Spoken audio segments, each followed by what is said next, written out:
Hi, everyone.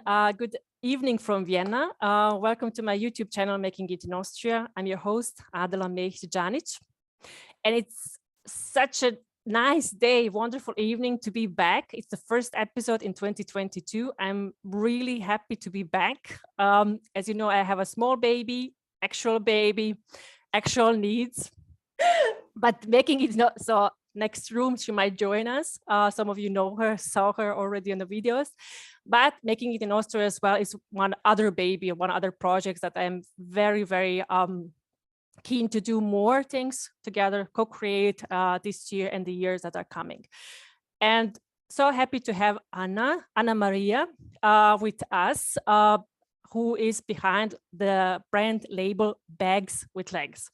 So I have hundreds of questions. I'm very curious about the whole story. I think you all as well. So let's welcome Anna or Annamaria. How would you like me to? Well, actually, I like Annamaria because I think it's such a classic name. Yeah. You know, it's Annamaria. It's like Maria. Yeah. In a work environment, everybody calls me Anna because it's short. You know, in the atelier when we run around, it's like Annamaria. It's Anna. Okay. Oh yeah, you can call me Anna. Call me Anna. For tonight, you're Anna. Yeah. And Anna, welcome to the Making It in Austria. I'm really happy to have you. I heard so much great things about you. I bought my bag. I'm looking at her. It's the Transformer, so I cannot wait to wear it with the nice weather coming and so on. Anna, we usually start with a short introduction from your side. So who's Anna? Tell us a little bit about yourself, whatever you like to share with our viewers. Yeah, well, I'm Annamaria Tolvaly, and I am originally coming from Romania, from the Hungarian minority, which means that I am actually from Transylvania.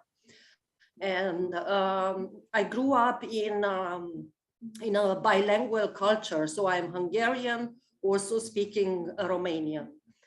I studied actually journalism, so communication, and I learned how to sew and everything about handwork from the way I grew up. So it's in my culture. Because coming from Eastern Europe, from Romania, from where I'm coming from, sewing or making things with your hand in our family was very common. And so we had to learn how to do things. And interestingly, now the skills of doing things with your hands, it's very much in nowadays. So between the high-tech movement and, you know, AI, artificial intelligence, people are still doing things with their hands. So yeah, this is how I learned actually to sew, to create things. And since I was 6 years old, you know, I always did all kind of stuff, you know, like clothes and bags and everything. Yeah. And yeah, this is about me, the background of my education and where I'm coming from. I was traveling the world a lot, so I was living in different countries. So my experience actually living abroad, it's an interesting one because I always wanted to leave Romania because I felt that Romania is too small for me. So I left 10 years ago. And back then, Romania was not in the European Union, so I couldn't work, you know, I couldn't work legally. The market was not open for Eastern European citizens, for Romanian citizens. And yeah, I had to figure myself out. And before I was living in Brazil, and from Brazil, I came to Vienna, where suddenly I had to discover myself again and again in different countries. So yeah, me coming here to Vienna, it has to do with with me wanting to leave my country because it felt too small. And I felt that the place where I am in my country, it's not going to be in my advantage to develop my skills, to develop as a person, to develop as a human being. So in my case, it was more about the personal, you know, kind of aspiration. And what we are doing at Bags with Legs, I created this label. It's exactly infused with my personal story, which is the coming into a new country, a new place, and not being able to find yourself. So personally, because it's a shift, it's a cultural shift, it's a, you know, society works in a different way, rules are different, the space, the vibe, the people, everything is different. Then the working market, it depends, where are you coming from? You are not able to work. It's when I came from, you know, back then, which was 10 years ago, I started with cleaning. I had to take cleaning jobs. I had to take babysitting jobs. I had to do jobs which normally probably I would not do in my own country. But I could not work legally, and also I was not, this is a very important aspect, because I can tell you forever about, you come here, you open a label, you do this and wow and things. But I think it's more such a personal story, because you have to be ready. You have to be inside, in your heart and in your head. You have to be strong enough, and you have to be ambitious enough to create something which will benefit people, will benefit you. So you will change your life and other people's life. So you have to be in that space. So in my case also, when I came and I started with these jobs where everybody would be ashamed of, but I'm not ashamed to talk about it, because, hey man, I mean, what is to be ashamed of? Working. You have to work to, you know, to pay your rent, to pay, you know, your food, to be able to exist. I mean, I don't think it's shameful, you know, but in a way, it's this also this stigma that leaving your country, because I was somebody in my country. You know, you have, yes, it's exactly how this world works. Wow, I was this in my country. I was a, you know, a respected fashion designer. I was a respected journalist. I was, hey man, life is different. Comes and, you know, everything crumbles and you have to discover yourself. And the only recipe is to actually be in it, own the space and your power, and gather your talents, your skills, because we all come with skills. Everybody has his skills. His skills is not about going to the university or having an MBA, which is amazing. I love it. But it's about how would you fit in with what you have to offer, which is either you are a sensational manager because you know how to manage things, or you are a creative person and then your hands are amazing and you create amazing things with your hands, or you are really good with kids and then, you know, it's like develops. It's everybody has these skills. There is no such thing as low job or upper job, or in my opinion. So being open, I think, open-minded when you leave abroad, it's essential. It's essential. Is, you know, adaptability. You have to adapt yourself. I mean, probably you can do the same thing what you did at home. I don't know, journalism, whatever. But then you go into a personal relationship or something, and then you have depression, you're not able to write anymore, or you're not able to be your cool self or whatever. And then you have to rediscover yourself. So adaptability in living in Vienna, Zimbabwe, wherever, it's really important when you live abroad. Absolutely. I remember when we came here, so my husband and I, and one of the jobs was, I didn't get the job. So it was like, we came all with the masters, with master's degree from the technical university back in Bosnia.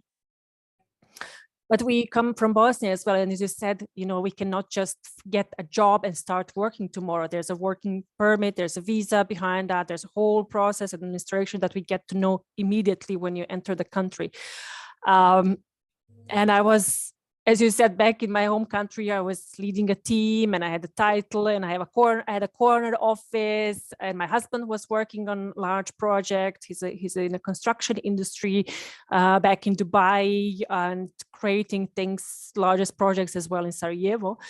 And when we came here, I was applying for, fast food places and shops, the Kärtnerstraße, but it's, I think in life, when you go to that point, that you say, okay, I don't care. I need a job. I need to have a job because I need to pay my rent. When you go to that, I remember when I went to that point, I said, okay, I will accept any job and I will work because we have to pay the rent. Something started changing in my life as well. I started attracting other things, because I wasn't, coming to talk to other people on a level like, okay, here I am. Where's my office? Things started to shift, when we said, okay, I don't care. I want to have a job. It's a decent job. It pays rent. And I remember one of the other, so it's a very similar story to many people that I have interviewed here. And I remember when Sam, so one of the first who I interviewed, he was the CEO of a company, export-import company back in Iran. He had all of that, what we like, okay, we wish for. And when he came to Austria, he couldn't get a job at McDonald's, so they rejected. So then he was handing out the flyers at the Maya-Hilfe-Straße, which is very common what you do. Flyers, you said cleaning or the babysitting. Exactly. Those are the things that you do. And he did that. But as you said, the skills, things that we learn cannot, you don't forget it when you transfer when you go from one country to another. So he was he's all about, marketing, sales. He loves that, and numbers. So when he saw the flyers, he said like, okay, I could do it better. These flyers, I could redesign them. So that's what he did. He went home and he reworked them. And then brought it back to the company and said, okay, what do you think about this? I can do these things. And they liked it and hired him. Yeah, absolutely. These are the things that, humility. Yeah. And as you said, being open, adaptable, and wanting to start all over. All over, exactly. Yeah. And not having, the kind of expectations. I come there, it's good if it happens, I come there and they hire me, but there are many hiccups. Yes. And I think this is very interesting what you are saying, because I think people are so kind of blocked in their mind, living in another country. If you go to live in Dubai or other countries or Vienna or whatever, it's like that kind of, they think that it's like copy pasting yourself, it's like I had my life here and then maybe, I can do the same thing. Maybe yes, I don't say no, maybe yes. But I think the transformational power of life, which is putting yourself in positions where you have to rediscover yourself, it's actually checking in to yourself with those skills which can bring you even more value that you had before. So will bring you more. You understand? It's like my hand skills now, right? So in Romania, everybody at the countryside, everybody know how to sew, everybody know how to make a shirt, how to repair some things. And here I am in a super civilized society, full of rules. And these skills, which are actually very analog skills, are very well paid. People are paying for this because people are paying for our bags, because it's a very personal story. First of all, it's about women with migration background. I only work with because this is the business model I have and I created. It's about empowering women, and it's about giving women who don't have many chances from the IMS to give them possibilities, to give them experience. They make a training program with us during the making the bags. They get a platform, because I always promote these women. They are our sisters. They are, and in every woman, which is a bags with legs, it's actually me, exactly who I was when I came to Vienna. So this is why I came to fill up this space, because I know how it is, and because I know that, if you're dedicated enough, if you are consequent. I mean, I think consequence is really discipline, it's really a huge one, and people don't really talk about it. They only talk about work, hard work. Yes, hard work, but I think it's consequence and discipline. It's always checking into your heart, and when it's really, really tough and difficult, you go back to the space and you do it. You wake up and you do it. The first time when I started with the bags, I still couldn't pay the rent and everything. I couldn't, but I was there at the machine.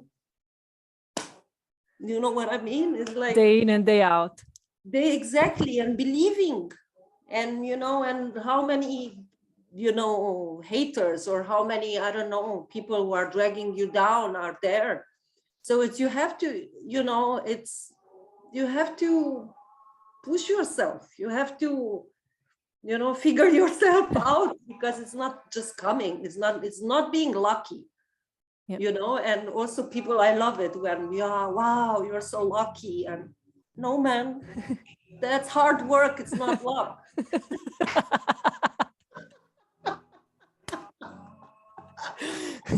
This is pure honesty, and I love it. You remind me of Mel Robbins. I'm listening to her podcast every now and then, and her interviews every now and then. I walk around through Augarten with my daughter. And it's the bottom line. It's a lot of hard work. A dedication, as you said yourself, and you have to love it. I see that you love that. So if it's not like you're looking at the watch, it's like, it's 15 minutes, thanks God, I'm going home, and I want to do something else. You live that, and I think exactly. And people feel it, and they see it in all the details. They see how the way you communicate with them, they see how you approach the other people, the energy that you transmit. It's contagious, people buy it because they believe in you, right? They believe, okay, this makes sense. And I think it's the responsibility which comes with it, what I mean? And this is why client service and in general PR, or things which are related to customers are like, what the fuck is going on? Pardon my French.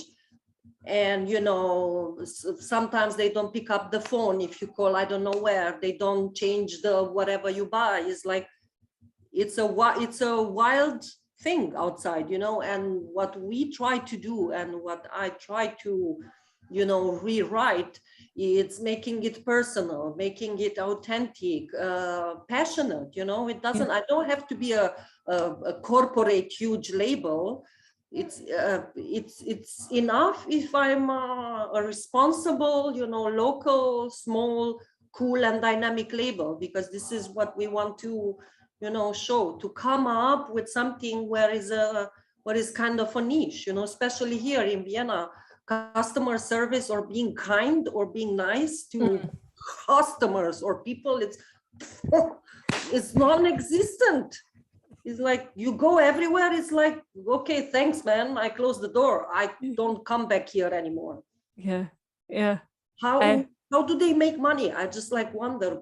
It's like keep going back. It's like Stockholm syndrome. You go back and I want the coffee. And the arrogant, waiter comes and serves like you. Slaps. Slaps you exactly. Like, what is wrong with them, man? Sorry. So again, about the skills, that's a good one. You come and if you have that, you integrate it, and then it's abundance. Then will bring you can put your life in order, because it's like something you can come in and you feel it, with what you can offer. Yeah, the true one, right? I remember when we were in the US, and it's all about this huge big smile, thank you, and then the moment you left, it's like forgotten the next person, right? So the true one, so you feel when it's meant, right? When it's honest, Yes. when this person is next to you, like if you're serving me, then I feel like you're there with me and not just looking, okay, she's done, there's another one, there's another one, there's another one, right? And what I like to say, it's like, okay, I have this budget or money or whatever, and I have these needs. So I want to go to the places where that's served well, right? Where, I feel like, okay, this money is going somewhere where it makes sense, and not just like, okay, it's spent on a corporate people who will pay out big bonuses to themselves and forget, about the people who are cashiers, and have 2 kids at home and work 12 hours. We all have little or more money, and we can make the decisions at the end of the day. Okay, where do I want to spend that money? Yes. To a neighbor who is who I see his kids every day and they are there, so it's a family business, or do I go to a big corporate, the big corporations, and give my money there? So we all can make decisions, right? Or if I want to buy from someone who I don't know, just to impress.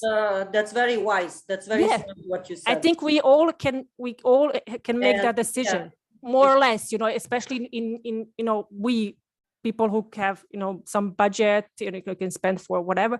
You can make these decisions. Where do you invest? And nowadays, maybe 10 years ago, it was a different story. 20 years ago, there was like, one. Exactly. And this is why when I'm telling you about this dedication, discipline, passion, it's exactly because we are aware. I am aware when we sell a bag, 2, 10, 20, 200 bags, it's exactly this choice you were talking about.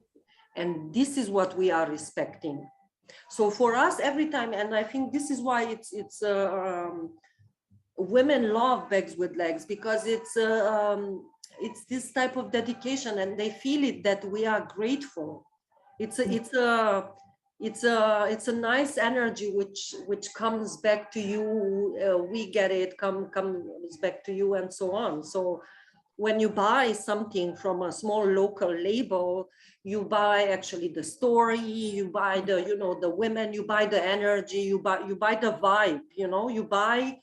They created that, it comes with that, and then you identify yourself with that story, and then it's your decision. I want to support hipster story, which is like superficial, and it's about the label, and which is okay. It's also about belonging, psychologically. It's like you buy into a label because you belong, or you want to buy into a label where that it's really that 50 euro what you spend. My God, Adela, that 50 euro is like, we buy materials, I can buy coffee, it's incredible, for us. And every time we get orders, I always think like that. So this is why we are very grateful. And you have a great product. I think that's the bottom line, right? So that the very first thing, okay, you have the service and all what you do and what you create, and I love your Instagram stories and so on. But the product, that's why people come back. I had friends over over the weekend, and one of them is Azra. She has one other bag, the smaller one, and she says she's carrying it all the time. So she loves it, so she has it all the time. Yeah. And then we opened mine, the transformer, and then we were like, okay. And then we found there's appendix for the keys, because with the big bags, it's insane. I have hundreds of things, but I cannot find my keys. And then I realized, okay, in front of my door, or I cannot find my phone. It's like insane. It's like a hole. And we were checking, like, okay, there are extra, pockets where you can put things. It was like, okay, someone was thinking about that, because it's not just a bag that looks nice. Yes, we think about it has a good material, but it has purpose.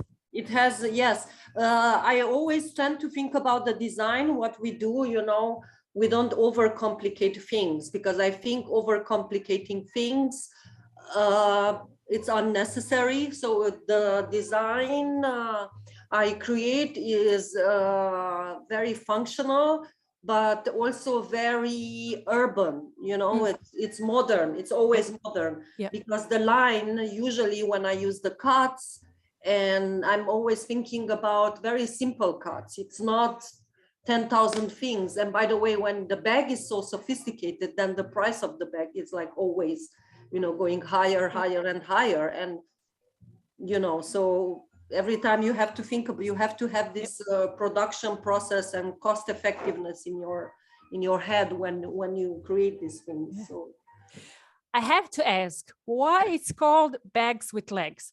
Because even before I knew the whole story behind it, I told you through Amra, I saw that she's wearing it, and I was curious about it. And I was curious about the name, because it was a cute name. It's a different name. I was like, Bags with Legs. What does it mean? What does it mean? There has to be a meaning behind it. Yes. It has actually a very honest and very important meaning, which is actually about the women. So every bag has legs, from Bags with Legs, because the women who are working with us, they get strong feet, so they can stand on their own feet. Wow. So working with women from IMS, like Basila, Fahima, Seda from Chechnya, either they were stuck at the IMS, not finding something new, or wanting to learn new skills, and not finding a job or a trainee position because they wear headscarf, and people are freaking out because of a headscarf, and so on. So the women who are coming at Bags with Legs, they get strong feet, which means that after that, you wear the bag who has your legs. So it's like a perpetuating, it's a very beautiful circular business model and energy which we carry. And in the end, all our bags, they have legs, because we carry the bags, and you carry the story, and you will associate that, is those women with the women with the legs, so it's Bags with Legs. Wow. Yeah, that's beautiful. That's really, really thoughtful. Well taught. And when I saw the name, I was immediately, drawn to it. Like, okay, what is this? Well, what is it? What is it? Then I saw all these Instagram stories and all these bags traveling. So I was like, oh, okay, these bags are these bags are a journey. So I thought, okay, another bag. Yeah. That too. It's also the traveling. But I have to tell you a super funny story that. Imagine when we go to sell our bags in Graz, and usually in Graz, people are talking dialect. Yes. And then they say bags with legs, bags with legs. Was soll das? Was da los? Bags with legs, There's a delay. And it's like completely, it's like, I have to break their circuit a bit, which is like, Bags with Legs, and then I start to talk auf Deutsch natürlich, erklären, schön, brav. And then they,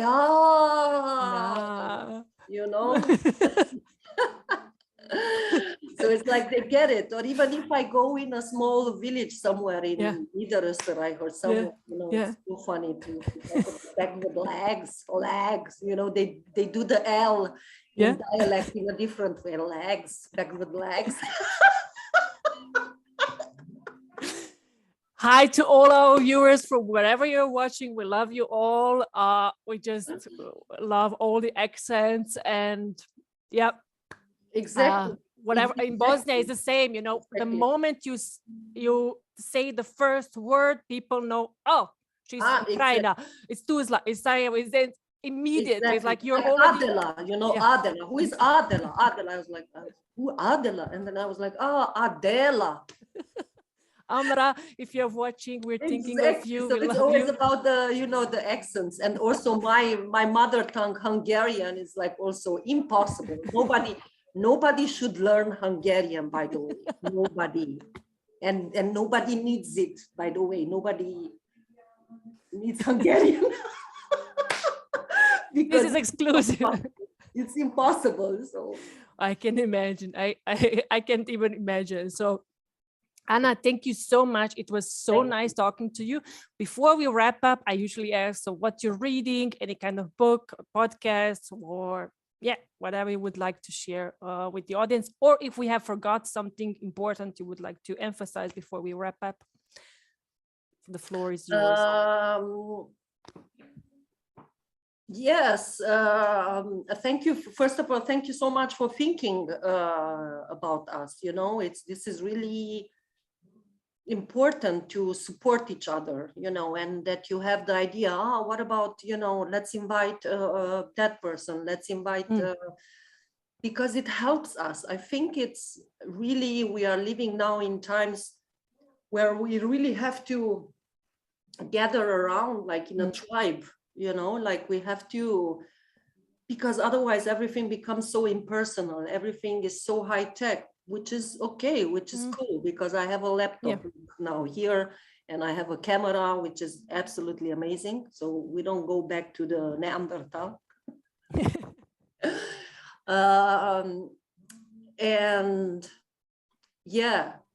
And the latest book I took now, which I'm actually next to, I like to read about indigenous cultures, and indigenous stories, and going back to the roots. And now I'm fascinated lately, if you're asking me, with a photographer. He's called Jimmy Nelson, and he made a series of photography of pictures of people who are like, it's called Before They Die. And it's about tribes in the world, everywhere in the world, even in Siberia, in Africa, in, Brazil, doing pictures about them. And so this was lately inspirational for me, because it's about the value we create. And of course, everything is changing and everything is dying and everything is recreating. It's a recreational energy, I think. But for me, it's fascinating, the photography and the story, Jimmy Nelson. So, because you asked me, it's about, again, authenticity and values, I will add it to this to the comment section. I interviewed a really cool photographer, actually two of them in my Making It in Austria, Romana Malov, Florentina Olerano. So they're really, really, really cool ladies. Wow. And they won quite some awards, and they're really, really doing cool stuff. So we have two photographers, and as you said, so the idea behind the Making It in Austria was to bring up all these stories that are around us, and hopefully they can inspire other people as well, just, to think differently, as you said, because when you come to another country, another environment, it doesn't have to be another country, another continent, and so on, another environment. And especially nowadays, it's like we are confronted with things that we have never experienced before. And that's also when you come to another country where you have to figure out, okay, so where do I start from? So from, and what you said, from yourself, it's when you know yourself. And that's, for me, I spent the last year a lot of reflecting, because I was, in a new role as a mom, and in pandemic, and missing my family, and the old world that I know, working, being an executive, traveling, doing this and that, and then sitting at home next to a baby. It's a different, and it's stuck to a home. So, and it's all boils down to try to get to know yourself as much as possible, and everything is changing. I was another person 2 years ago, 5 years ago, 10 years ago. And I think that's good, right? Because imagine if I'm the same year after year after year. It would be like, okay, something, what kind of movie is this? You have to have fun with yourself, so we have to change. Otherwise it's like, it's like, okay, it's the same person. I met a good colleague of mine 2 years, but just before the pandemic. We studied together in Sarajevo, and we sat together, and we haven't seen each other for a long, long time. So we had many stories to tell. And one thing she told me, you stay the same, physically. So people say, okay, you look the same as like 10 years ago, but you speak faster. She said, like, you're faster, you speed up. It's like this and that. Yeah, because you don't have time anymore. Like, so I need to tell you this, like, fast 5 years, fast forward, whatever. Like, you're looking the same, but my God, I cannot. But this is also from the executive language, and languages. This is a very good point. It's because we have different language, and when you speak in Bosnian, when you speak in Hungarian, also it's a different flow. Being in a position, executive position, this or that, or manager, or you speak in a different way. So that's true. That's true. When we talk in Bosnian, so when for instance I meet a friend, and the other person, like let's say Austrian with us, they say, oh my God, you speak so fast, because we're like, blah, blah, blah, blah, blah, blah. Okay, done. It's like, but it's like a mother tongue, it's like blah, blah, blah, blah. It's that. It's like, okay, what did you say? So I think it's a mother tongue issue. Like, they said something. We are going somewhere. Okay. Anna, thank you so much. It was a pleasure to have you. I hope to see you soon. I hope to meet you. I hope to come around to Atelier with the little one. I hope the weather will, when the weather gets, the longer days, better weather and so on. So I hope to come around to meet you. Hope to see you in person. Thank you so much for joining us. Wish you all the best. And if anything I can do. Thank you everybody for taking your time to listen and to know us and to be interested. Thank you so much. Cool. Thank you so much, Anna. And thank you everyone for listening, for watching. Subscribe, share. If you know someone who would be a guest, a great guest on Making It in Austria, let me know. Happy to get in touch. Greetings from Vienna. Thank you so much.